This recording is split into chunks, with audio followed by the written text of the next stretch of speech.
যেটা আলোচনা করছিলাম যে ইসের যে ভুলগুলা নাম কি বলে এই সিরাজুল ইসলাম চৌধুরী যে বইটা লিখেছেন এই গণতন্ত্রের অভিমুখে, সেই বইটা কিন্তু অনেকখানি মানে মিলাইতে পারেন নাই তিনি। যেমন সিরাজুল ইসলাম চৌধুরী তিনি গণতন্ত্র আর সমাজতন্ত্র এক মনে করতেছেন। তিনি বুঝতেছেন না যে সমাজতন্ত্র হলো গিয়া এক ধরনের মানে প্লেটোবাদ, যেটা গোটা সমাজকে প্লেটো যেমন কবিদের নিষিদ্ধ করে ফেলেছে, যেমন সিরাজুল ইসলাম চৌধুরী মনে যে কোনো সমস্যা নাই, কিন্তু তিনি যে মিলাইতে পারেন নাই সেই জিনিসটা এখানে আমরা যদি একটু খেয়াল করি, তিনি ফ্লাপেই বলতেছেন যে নির্বাচনই সব নয়, কিন্তু নির্বাচন দরকার এই গণতন্ত্রের জন্য। কিন্তু ভিতরে বলতেছেন গোটা বই জুড়ে তিনি বলতেছেন শ্রেণী সংগ্রাম। কিন্তু রাশিয়াতে তো কোনো এই সোভিয়েত ইউনিয়নে যখন কমিউনিজম হলো, পৃথিবীর প্রথম যে কমিউনিজমটা হলো 1917 সালে, সেইটা কিন্তু কোনো ভোট হয় নাই সেখানে। 70 বছর ধরে তারা ছিল এবং তারা 1990 সালে কমিউনিজম ভেঙে গেল, 14টা দেশ হইল, কিন্তু কমিউনিজমে কোনো ভোট হইতো না। তাহলে তিনি কেন বলতেন? আর গণতন্ত্র আর সমাজতন্ত্র যদি এক হয়, সমাজতন্ত্রে যদি ভোট না হয়, তাহলে তো গণতন্ত্রের ভোটের দরকার নাই। তাহলে কেন তিনি বলতেছেন যে ভোটই সব না হলেও ভোট দরকার? তার মানে তিনি মিলাইতে পারেন না। এবং কেন মিলাইতে পারেন না? কেন ওই যে রবীন্দ্রনাথ বলেছে গণতন্ত্রও ভালো, কমিউনিজমও ভালো, কিন্তু ইকবাল তো বলেননি এটা। ইকবাল বারবারই যখন খোদার দরবারে লেনিন বা ওই আরও বা বার্ট্রান্ড রাসেলের যে বইগুলো, বার্ট্রান্ড রাসেলের বইয়ের যে তিনি বার্ট্রান্ড রাসেল কেন দূর একটা অধ্যায় আছে, সেখানে তিনি বার্ট্রান্ড রাসেল আসল বইটারই নাম করেন নাই। সেটা হলে গিয়ে দুইটা বই খুব প্রণিধানযোগ্য বার্ট্রান্ড রাসেলের। একটা বই হলো গিয়া বার্ট্রান্ড রাসেল, একটা বই হলো গিয়া থিওরি অ্যান্ড প্র্যাকটিস অফ বলশিভিজম। এখানে বলশিভিজম কেন একটা স্বৈরতন্ত্র, হ্যাঁ, থিওরি দিয়ে দেখিয়েছেন এবং প্র্যাকটিস দিয়েও দেখাইছেন। ওইটার বিরুদ্ধে কোনো যুক্তি নাই, যুক্তি দেন নাই, যুক্তি দেওয়ার ক্ষমতাও নেই, হয়তো পরে নেই। Theory and practice of Bolshevism. আরেকটা হলো পাওয়ার। এখানে মানে পাওয়ার হলো কি একটা মানুষের মধ্যে মানে power corruption, absolute power corruption absolutely. কিন্তু কমিউনিজমে একটা অ্যাবসলিউট পাওয়ার চলে আসে, যেহেতু সেখানে কোনো পেপার পত্রিকা সব ব্যান করে দেওয়া হয়। তো কমিউনিজম কেন পেপার পত্রিকা ব্যান করে দেওয়া হলো? কারণ কমিউনিস্ট যে উদ্গাতা মার্কস, তিনি কিন্তু গ্রিক দ্বারা ফ্যাসিনেটেড ছিলেন, জার্মান দর্শন দ্বারা তিনি ফ্যাসিনেটেড ছিলেন। তিনি যদিও বংশে জার্মান বংশেই তার জন্ম, জার্মান জাতিতেই যার জন্ম, কিন্তু তিনি গ্রিক দর্শনের মধ্যে প্লেটো যে কবিদের সব বাইর করে দিতে চেয়েছেন, এখানেও কিন্তু আমরা দেখব সমস্ত পেপার পত্রিকা ফ্রিডম স্পিচ বন্ধ করে দেওয়া হয়। ফলে এটা হলো কি, যে সমস্ত ক্ষমতা একজনের হাতে থাকে। কার হাতে থাকে? সেটা এই সোভিয়েত রাশিয়াতে ছিল লেনিনের হাতে। লেনিনের আঙ্গুলে হিরালে যদি গোটা রাশিয়া চেঞ্জ হয়ে যায়, যে যুক্তিগুলো তিনি দিচ্ছেন বার্ট্রান্ড রাসেল, যে তাকে আমরা প্রণিতরিত বলতে পারিনি, তাকে আমরা গরিব বলতে পারিনি, তাকে গ্রাম্য বলতে পারিনি, তিনি শহরেদের বস, ধনীদের ধনী। কারণ তার ইচ্ছা করলে পরে গোটা এবং তার ক্ষমতা অপ্রতিহত। কিন্তু ইংল্যান্ড বা আমেরিকায় কিন্তু আমরা দেখব যে প্রতিটা ক্ষমতায় কিন্তু এই প্রেসিডেন্ট কিন্তু কোর্টের কাছে জবাবদিহি করতে হবে, কোর্টকে কিন্তু আবার কংগ্রেসের কাছে জবাবদিহি করতে হবে, কংগ্রেসকে আবার কোর্টের কাছে জবাবদিহি করতে হবে, আবার কংগ্রেসকে আবার প্রেসিডেন্টের কাছে জবাবদিহি করতে হবে, প্রেসিডেন্টকে আবার কংগ্রেসের কাছে জবাবদিহি করতে হবে। তাহলে কংগ্রেস, কোর্ট এবং এই বিচারালয় বা আদালত, এটা কে বেশি পাওয়ারফুল, এটা কিন্তু কেউ বলতে পারে না আমেরিকাতে। তাহলে এই জিনিসটা কিন্তু মানে চেক অ্যান্ড ব্যালেন্স কিন্তু মানুষের অধিকারকে সুরক্ষিত করেছে, হ্যাঁ। এবং এই জন্য এই বইটা খুবই ইম্পর্টেন্ট, পাওয়ার বইটাকে বোঝা। বার্ট্রান্ড রাসেল সবচেয়ে ইম্পর্টেন্ট বই। বার্ট্রান্ড রাসেল অনেক বই লিখেছেন, কিন্তু সবচেয়ে ইম্পর্টেন্ট বই হলো পাওয়ার। এই পাওয়ার বইটাতে কোনো আলোচনা করেন নাই বার্ট্রান্ড রাসেল কেন দূরে অধ্যায়তে। কাজেই আমাদেরকে বুঝতে হবে যে এই সিরাজুল ইসলাম চৌধুরীদের পড়াশোনা কত লিমিটেড, এবং তাদের বয়স হয়ে গেছে। তারা ইউনিভার্সিটিতে, ঢাকা ইউনিভার্সিটির মতো জায়গায় বাংলাদেশ শীর্ষ বসছিলেন, সেখানে টিচার হিসাবে 30-40 বছর পড়াইছেন, এবং তাদের বয়স হয়ে গেছে 85, 86, কিন্তু এখন পর্যন্ত তারা বইপত্র পড়েন নাই।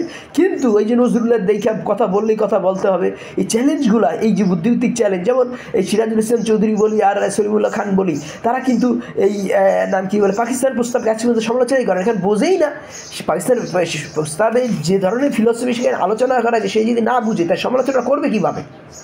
ঠিক আছে, বার্ট্রান্ড রাসেলের কিছু সহজ বইয়ের সমালোচনা করা আর পাকিস্তান প্রস্তাবের মতো একটা জটিল ফিলোসফিক্যাল প্রস্তাব যেটা 14 পৃষ্ঠার, সেটাকে সমালোচনা করা এক জিনিস না।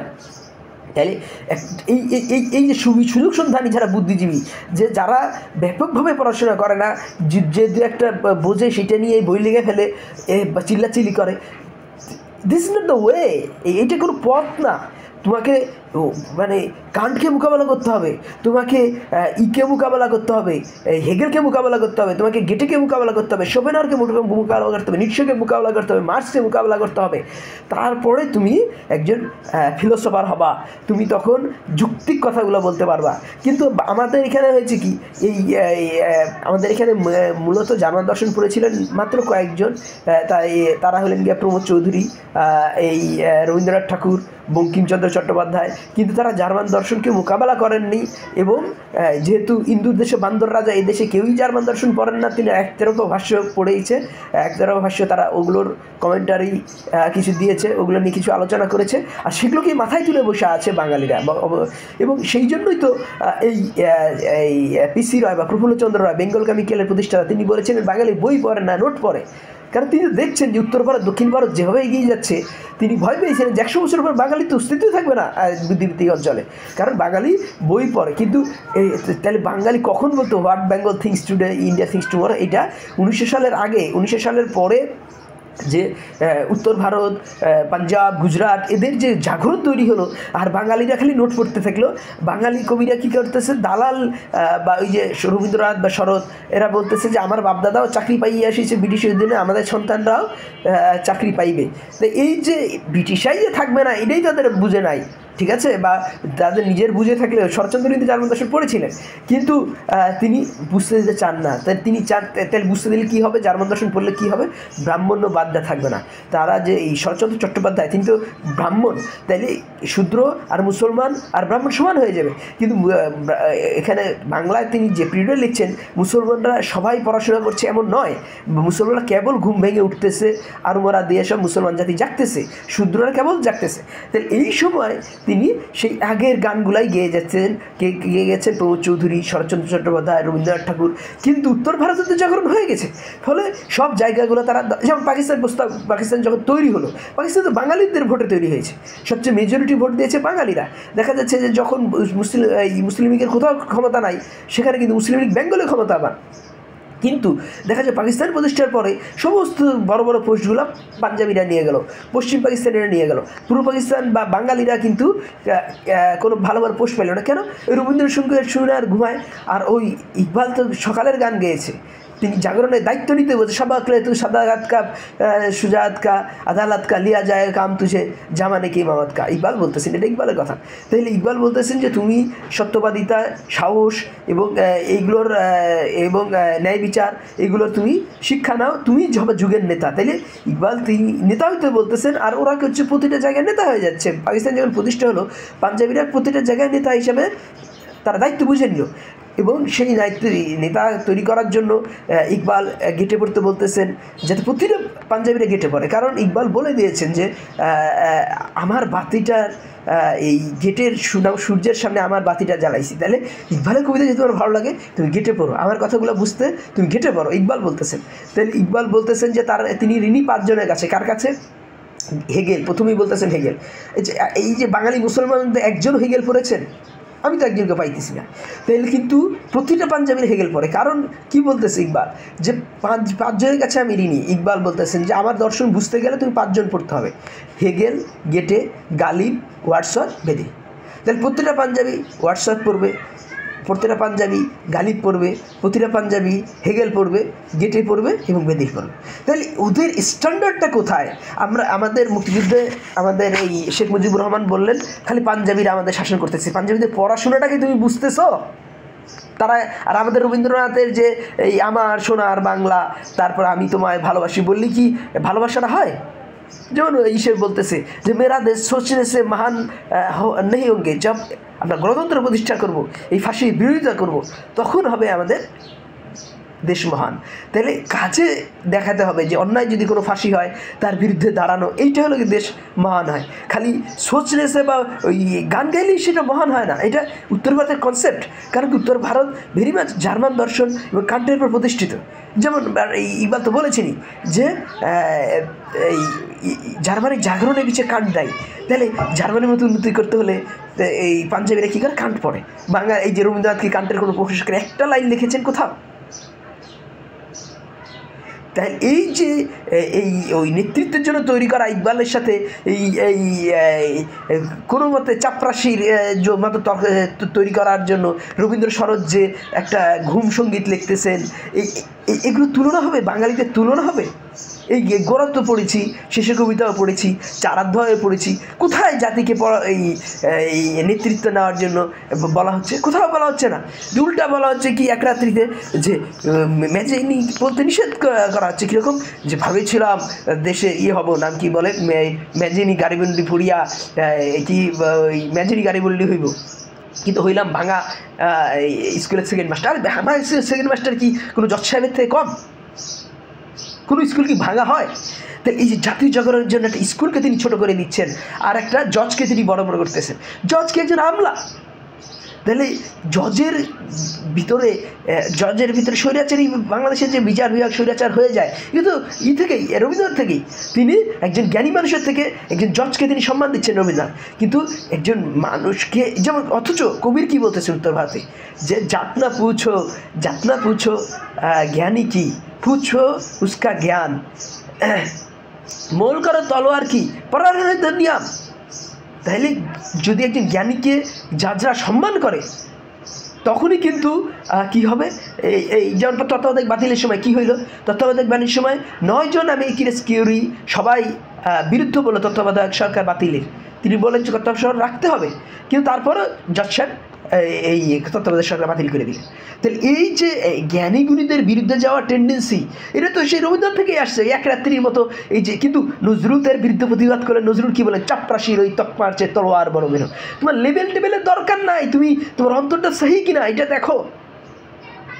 তাহলে ওই মোল করো তলোয়ার কি জাত না পুছো, যে ওই জ্ঞানী মানুষটা বিচারপতি না সে একজন কবি না একটা স্কুল মাস্টার, সেটা দেখার তোমার দরকার নাই। জ্ঞানী মানুষ কথাটা ঠিক বলছে কিনা এটা দেখো, তার জ্ঞান আছে কিনা, তার বই পড়া আছে কিনা, সেটাই তো কবির বলতেছেন। আর কবির কোন যুগের লোক? কবির হলো ইসলামের উত্থানের যুগে। কবির তখন ইসলামের যে মাথা উঁচু ফিলোসফি হিন্দুইজমের মধ্যে ঢুকাচ্ছেন। তো এইটাকেই তো বললেন, এই মহাত্মা গান্ধী বললেন যে কবিরের যে জ্ঞান, কবিরের যে মাথা উঁচু ফিলোসফি, সে কবির, সন্ত কবির, তারপর দাদু, তারপর নানক, তারপর চৈতন্য, এদের কাছে এই রাজা রামমোহন রায় পিগমি। কে বলতেছেন? মহাত্মা গান্ধী। কিন্তু সেই কথার জন্য তিনি ক্ষমা প্রার্থনা করেন নাই। রবীন্দ্রনাথ তাকে চ্যালেঞ্জ করেছেন। রবীন্দ্রনাথরা কী করতেছেন? খালি বারবার তিলকদের মহান করতেছেন, তারপরে ঈদেরকে মহান করতেছেন, এই নাম কি রাজা রামমোহন রায়, কিন্তু বলছেন না রাজা রামমোহন রায়, তিলক, এরা ওই সেই যুগের লোকের তুলনায় কিছুই না, যারা এই কবির, রাজা রামমোহন, কবির, তারপরে এই দাদু, নানক, এদের তুলনায় রাজা রামমোহন রায়, তিলক, এরা কিছুই না, কারণ এরা হলো পিগমি। তাই বলতেছেন। তখন রবীন্দ্রনাথ বললেন যে আপনি আমার যে ধর্মগুরু, রবীন্দ্রনাথ তো ব্রাহ্মধর্মের গুরু ছিলেন, রাজা রামমোহন রায়, তাকে আপনি পিগমি বলেছেন। তখন তিনি বললেন যে তারা অনেক বড় মানুষ, কিন্তু কাদের তুলনায় পিগমি? আমি বলেছি দাদু, নানক, এদের তুলনায় পিগমি। তাহলে এই জিনিসটা বুঝতে হবে যে দাদু, নানক, এরা কারা? এরা হলো ইসলামের মাথা উঁচু ফিলোসফি হিন্দু ধর্মের মধ্যে ঢুকাইছেন। ইসলামের প্রভাবেই তারা গড়ে উঠেছিলেন। ইসলামের সঙ্গে হিন্দুইজমের যে একটা তখন এক ধরনের মিলমিশ হচ্ছিল মুঘল আমলে, ঠিক আছে? ওই সময়কারা তারা এই কবির, দাদু, নানক, এদের জন্ম, ঠিক আছে, ইসলামী শাসনের পিরিয়ডে জন্ম, চৈতন্য। তাহলে এই জিনিসগুলো কি আজ বাঙালি বুঝে? বাঙালি একটু মনে করে যে গণতন্ত্র, একটু বিজ্ঞান। আর গণতন্ত্রের জন্মদাতা মুসলমানরা, এই বিজ্ঞানের জন্মদাতা মুসলমানরা, সেটা কে প্রমাণ করেছে? এটা স্যার সৈয়দ আহমদ প্রমাণ করেছে? গালিব প্রমাণ করেছে? না, এগুলো প্রমাণ করেছে গেটে, এগুলো প্রমাণ করেছে কান্ট। তাহলে গেটে আর কান্ট কি বাঙালি মুসলমান কেউ পড়েছে? উত্তর ভারতে ইকবাল পড়েছেন, যেগুলো প্রসার করেছেন। ফলে কী হচ্ছে? দেখছে উত্তর ভারতের পাঞ্জাবিরা পর্যন্ত ইকবাল পড়ে, কারণ পাঞ্জাবের কবি তিনি। বাঙালি যেমন হিন্দুরাও রবীন্দ্রনাথ পড়ে, মুসলমানও রবীন্দ্রনাথ পড়ে, ওখানে শিখরাও ইকবাল পড়ে, মুসলমানও ইকবাল পড়ে, হিন্দু ইকবাল পড়ে। ফলে কী হচ্ছে? ঋষি সুনাকের মতো লোকরা, ইংল্যান্ডের প্রধানমন্ত্রী হচ্ছে একজন পাঞ্জাবি একজন হিন্দু। লন্ডনে একজন আজ 7-8 বছর ধরে তিনি, সাদিক খান, একজন পাকিস্তানি, ভারত থেকে যে একজন পাকিস্তানি মুসলিম, তিনি লন্ডনের মেয়র হয়ে আছেন। কারণ কি? কারণ তা ওই এলাকার লোকেরা কান্ট পড়ে, হেগেল পড়ে, গেটে পড়ে এবং লন্ডনের মেয়র হয়ে যায়। কিন্তু বাঙালি ভাবতেই পারে না সে লন্ডনের মেয়র হবে। তাই লন্ডনের মেয়র হবে কীভাবে? তো এই যে ইকবালের সাথে রবীন্দ্রনাথের দর্শনের বেসিক কনসেপ্ট, রবীন্দ্রনাথ চাচ্ছেন মানুষকে ঘুম পাড়ানি গান। রবীন্দ্রনাথের বেশিরভাগ সুর শুনবেন যে ওই সুর শুনলে ঘুম পাওয়া যায়। আর ইকবালের সুর শুনলে, নজরুলের সুর শুনলে তখন কি মানুষ জায়গা ওঠে। তাই নজরুলের সাথে রবীন্দ্রনাথের পার্থক্য, ইকবালের সাথে রবীন্দ্রনাথের পার্থক্য, জার্মান দর্শনের সাথে ব্রিটিশ দর্শন ও ফ্রেঞ্চ দর্শনের পার্থক্য, সেইগুলো তো আমরা বুঝি না বাঙালি। তা বাঙালিদেরকেও যখন সেই বইগুলো পড়বে তখন কি হবে, এই যে তিনি বার্ট্রান্ড রাসেলকে বুঝেন নাই বেসিক্যালি। বার্ট্রান্ড রাসেলের দুইটা পিক অ্যান্ড চুজের মতো 2-4টা চেরি পিকিংয়ের মতো 2-4টা বইয়ের তিনি আলোচনা করেছেন, কিন্তু এই নাম কি বলে এই সিরাজুল ইসলাম চৌধুরী কিন্তু তার যে মেইন বই পাওয়ার নিয়ে আলোচনা করেন নাই। তারপর আরেকটা মেইন বই থিওরি অ্যান্ড প্র্যাকটিস অফ বলশিভিজম নিয়ে আলোচনা করেন নাই। তাহলে কি হবে, মানুষ কি করে এই কমিউনিজম যার সাথে গণতন্ত্র না, এটা এক ধরনের প্লেটোবাদ, এটা হলো গিয়ে গরিবের নাম কইরা যে গোটা পেপার পত্রিকা ব্যান করে দেওয়া। প্রতিটা মানুষের মধ্যেই একটা খারাপ ভালো দিকও আছে, খারাপ দিক আছে। মানুষের মধ্যে পশুত্ব আছে, আবার ফেরেস্তার কোয়ালিটিও আছে। দেন এই মানুষের পশুত্বটাকে চেক রাখবে কি পেপার। আর পেপারে যদি আপনি ব্যান করে দেন তাহলে তো কী হবে, এই প্লেটোর মতো যদি পেপার ব্যান করে দেওয়া হয় তাতে সভ্যতা ধ্বংস হয়ে যাবে। প্লেটোর যে মতবাদের ফলেই কিন্তু গ্রিক রোমান সভ্যতা ধ্বংস হয়ে গেল। এই জিনিসগুলো জানবে কীভাবে, যখন হেগেল পড়বে, বার্ট্রান্ড রাসেলের সমগ্র বইগুলো পড়বে। এবং বার্ট্রান্ড রাসেল যে হেগেল পড়েছে, বার্ট্রান্ড রাসেল জার্মান দর্শন পড়েছে, বার্ট্রান্ড রাসেলের মূল সূত্রগুলো পড়বে, তাহলে তো তিনি বুঝতে পারেন যে বার্ট্রান্ড রাসেলের কোন কথাগুলো ঠিক, কোন কথাগুলো ভুল। বার্ট্রান্ড রাসেলের কিছু সহি কথা আছে, কি ভুল কথা আছে, ইচ্ছাকৃতভাবে কিন্তু কিছু প্রপাগান্ডা তিনি করেছেন বার্ট্রান্ড রাসেল। তাই সেগুলো বুঝতে হলে বার্ট্রান্ড রাসেল যেমন ইয়াং লাইফে বলতেছেন, তিনি জার্মান এক দার্শনিকের কাছে তিনি চিঠি লিখতেছিলেন ওই সময়। তো বার্ট্রান্ড রাসেল বলছেন, আপনি তো জার্মান দর্শনে ফিদা হয়ে গেছেন। আপনি কান্ট আর ক্যান্টর, এইটা নিয়ে আপনি, কান্ট হলো একজন দার্শনিক আর ক্যান্টর হলো একজন নাম কি বলে ম্যাথমেটিশিয়ান। তাহলে কান্ট আর ক্যান্টর এই বইগুলা নিয়ে, এই কান্ট আর ক্যান্টর নিয়ে চিন্তা করতেছেন আপনি সারাদিন। তাহলে এই যে জার্মান দর্শনিকরা স্বীকার করতেছে যে বার্ট্রান্ড রাসেলের চিন্তা চেতনা জার্মান দর্শন, কিন্তু জার্মান দর্শনের একটা বইয়ের আলোচনা এই সিরাজুল ইসলাম চৌধুরী করেছেন। সিরাজুল ইসলাম বয়স তো হয়েছে এখন 87। তাহলে বাঙালি মুসলমানদের উচিত সামগ্রিকভাবে দর্শনকে করা, পড়া, এবং বাঙালি যারা দর্শন বিভাগের টিচার আছেন তাদেরও এগিয়ে আসতে হবে এই বিষয়ে। কাজেই এই সিরাজুল ইসলাম চৌধুরী যে বই লিখেছেন ইংলিশের প্রফেসর হিসাবে ভালো, কিন্তু তাকে দর্শন পড়া লোকেদের চ্যালেঞ্জ করতে হবে। এবং সিরাজুল ইসলাম চৌধুরী যদি এই বইগুলোর জবাব দেন, আমি আশা করি তিনি জবাব দেন। তিনি যেহেতু বেঁচে আছেন এবং তার ব্রেন এখনও 88-87 বছর, 85 বছর বয়সেও কিন্তু এখনও তার ব্রেইন সতেজ আছে। তিনি কিন্তু এই গত বইমেলা 6 মাস আগেও কিন্তু একটা বই লিখেছেন, এই 47 দেশভাগে মহাত্মা গান্ধী ও জিন্না। কাজেই তিনি আমার এই বক্তৃতার জবাব দিবেন। তিনি এই যে ভুলগুলো স্বীকার করে নেবেন, নাহলে আমার কী ভুল হয়েছে সেগুলো দেখিয়ে দেবেন। আমার কথাগুলি ভালো লাগলে আমার চ্যানেল সাবস্ক্রাইব করুন, লাইক বাটন ক্লিক করুন। ধন্যবাদ।